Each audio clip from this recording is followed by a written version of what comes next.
लातूर हे 2000 सुरू केलेलं आहे।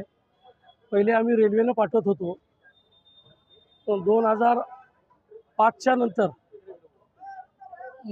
बसनं सुरू केलो। पहिले आम्ही 11 गाडीनं सुरू केलो, 11, 15, 20 असं करत करत अविरतपणे आज आमच्या म्हणजे जवळपास हर वर्षी 35 गाड्या जातात।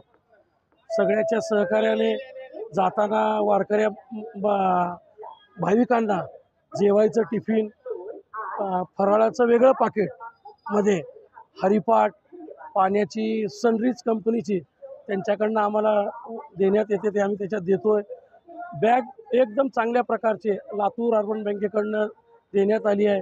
सगळ्या लोकांना हे पूर्ण पॅकिंग करून हरिपाठ, माळ, जेवण, फराळ बॅगसह पाण्यासह सनरीजच्या सगळ्या भाविकांना जेवढे भाविक जातील सगळ्यांना देतोय।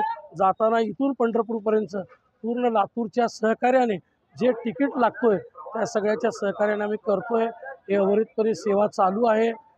आम्हाला फार आनंद होतोय। ह्या प्रतिष्ठानच्या माध्यमातून आतापर्यंत आम्ही जवळपास 10-11 कथा घेतल्या आहेत। कोरोना काळामध्ये अन्नधान्याच्या किटची सेवा केली आहे। आदरणीय दिलीपरावजी देशमुख साहेबांच्या एक 8-10 वर्षाखाली वाढदिवसानिमित्त 51 प्रवासी आम्ही इथून तिरुपतीला पूर्ण येणे जाणे दर्शन हे घडविलेलं आहे। आणि हर श्रावण महिन्यामध्ये जवळपास 500-700 महिला इथून परळी दर्शन करणे, अभिषेक मोठ्या प्रमाणात करणे आम्ही करतोय। सगळ्याच्या सहकार्याने आम्ही सगळ्यांचं अभिनंदन करतोय, सगळ्याचे आभार मानतोय। असंच लातूरकरांनी आमच्यावर प्रेम करावं ही मी नम्र विनंती करतो। आता सर बघा, आता जवळपास माझ्या 40 गाडीचे पास वाटप झाले। मी आता थोड्या वेळा पहिले डिक्लेअर केलं आहे। पास तर एक कसा एक माध्यम आहे, लोकांना कळायला पाहिजे। आम्ही आता एक 5-7 वर्ष झालं पास वगैरे काही बघत नाही।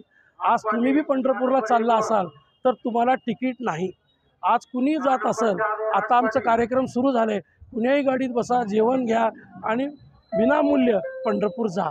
पास वगैरे कुठल्याही बघायचं काही नाही। सगळ्याच्या सहकार्यामुळे आता किती आम्ही तर 50 गाड्याही जाऊ त्याच्याकरता बसलेले आहो। महामंडळ डिक्लेअर करते सत्संगाच्या आता 6 वाजल्या गाड्या बंद होतात, एक प्रवासी सुद्धा आम्ही सोडत नाही।